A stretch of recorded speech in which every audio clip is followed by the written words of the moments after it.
একটা জাতি কতটা অকৃতজ্ঞ ও নাফরমান হতে পারে তার সবচেয়ে বড় উদাহরণ বনি ইসরায়েল তথা ইহুদি জাতি। ইহুদিদের এই হারামিপনা শুরু হয় সেই মুসা আলাইহিস সালামের যুগ থেকেই, যে মুসা আলাইহিস সালাম তাদেরকে রক্ষা করতে গিয়ে নিজের জীবন বাজি রেখেছিলেন। মুসা আলাইহিস সালাম লোহিত সাগর পাড়ি দিয়ে ফেরাউনের মতো দুরাচারী শাসকের কবল থেকে তাদেরকে উদ্ধার করেছিলেন। অথচ তার সাথেই পরবর্তীতে পল্টে নেয় বিশ্বাসঘাতক বনি ইসরায়েল জাতি। আশ্চর্যের বিষয় হচ্ছে যে মুসা আলাইহিস সালামের লাঠির আঘাতে লোহিত সাগর দ্বিখণ্ডিত হয়ে যাওয়া সহ তার জীবনের প্রতিটি মুজিজার প্রত্যক্ষ সাক্ষী ছিল এই ইহুদিরা। তা সত্ত্বেও তারা মুসা আলাইহিস সালামের সাথে উদ্ধত আচরণ শুরু করে এবং তারা তার অবাধ্য হয়ে পড়ে। এর শাস্তিও অবশ্য তাদেরকে পেতে হয়েছিল।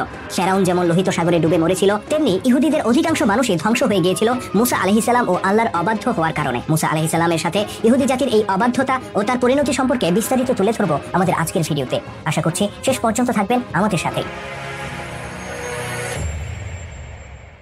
শত শত বছর ধরে ফেরাউনের নির্যাতনে ইহুদিদের অবস্থা যখন শোচনীয়, তখন তারা দিনরাত প্রার্থনা করত যেন তাদের কাছে একজন নবী আসেন যিনি তাদেরকে উদ্ধার করবেন। তাদের এই প্রার্থনার বদৌলতে আল্লাহ তাআলা শেষ পর্যন্ত নবী মুসা আলাইহিস সালামকে পাঠান। কিন্তু দেখা গেল বনি ইসরায়েলিরা ফেরাউনের দাসত্ব থেকে মুক্ত হওয়ার পরপরই মুসা আলাইহিস সালামের সাথে অবাধ্যতা দেখাতে শুরু করে। অবশ্য তাদের এই অবাধ্যতা শুরু হয় ফেরাউনের হাত থেকে পুরোপুরি উদ্ধার হওয়ার আগ থেকেই। তাদেরকে নিয়ে মুসা আলাইহিস সালাম যখন লোহিত সাগরের পাড়ে এসে দাঁড়ান, তখন তাদের সামনে ছিল বিস্তৃত লোহিত সাগর আর পেছনে ফেরাউনের বাহিনী।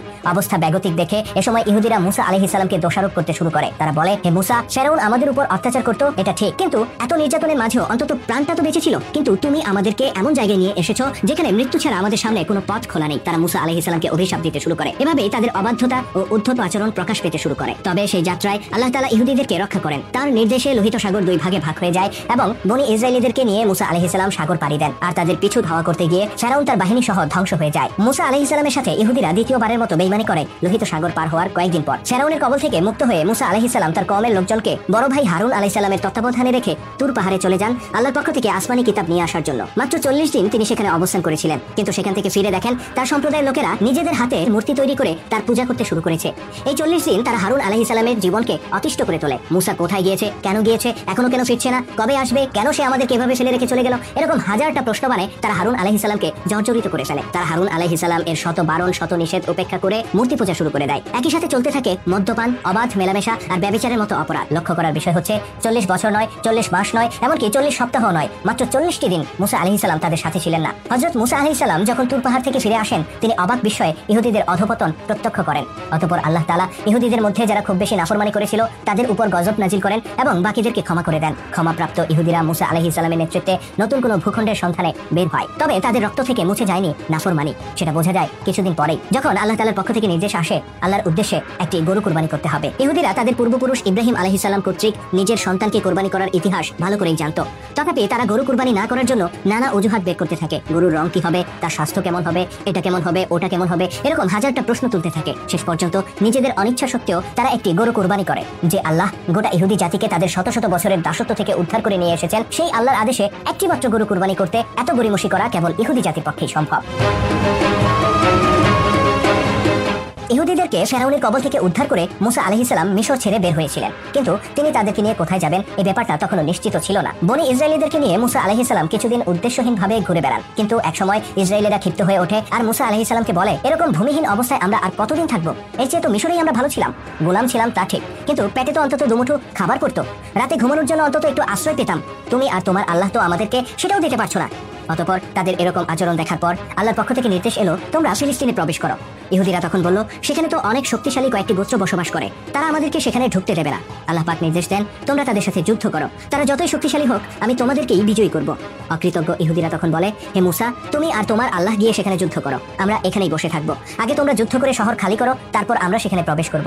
বনি ইসরায়েলিদের এরকম নাফরমানিমূলক কথা ও অধ্যত্বের কারণে আল্লাহ তাআলা তাদের উপর 40 বছরের জন্য অভিশাপ নাজিল করেন। তিনি জানিয়ে দেন, আগামী 40 বছর তোমরা পৃথিবীর কোনো জায়গায় কোনো আশ্রয় পাবে না। এই অবস্থায় শুধুমাত্র ভাই হারুন তথা নিজের পরিবার এবং ইউশা ও কাবুত নামে দুজন ইমানদার শিষ্য মুসা আলাইহিস সালামের সাথে থেকে যান। বাকি গোটা ইহুদি জাতিটাই মুসা আলাইহিস সালামকে ত্যাগ করে। তারা সেই মিশরের দিকে ফিরতি যাত্রা শুরু করে, যে মিশর থেকে তারা অল্প কিছুদিন আগে পালিয়ে এসেছিল। কিন্তু আল্লাহ তাআলার পরিকল্পনা ছিল ভিন্ন। তিনি আগেই বলে দিয়েছেন, পৃথিবীর কোনো জনপদেই এই ইহুদিদের আশ্রয় মিলবে না। এর প্রমাণ তারা পরদিন থেকেই পেতে শুরু করলো। তারা মিশর অভিমুখে যাত্রা করলে দিন ভর চলার পর সন্ধ্যায় তারা ঘুমিয়ে পড়তো। পরদিন সকালে ঘুম থেকে উঠে দেখতো আগের দিন তারা যেখান থেকে যাত্রা শুরু করেছে আজকেও সেখানে রয়ে গেছে। জায়গাটির নাম ছিল তিহ প্রান্তর। এভাবে বহুদিন বহু রাত হেঁটেও তারা তিহ প্রান্তর অতিক্রম করতে পারে না, তারা সেখানেই আটকে যায়। এভাবে মরুভূমির বুকে খাবারহীন পানিহীন অবস্থায় একে একে মরতে শুরু করে মালাউন বনি ইসরায়েল জাতি।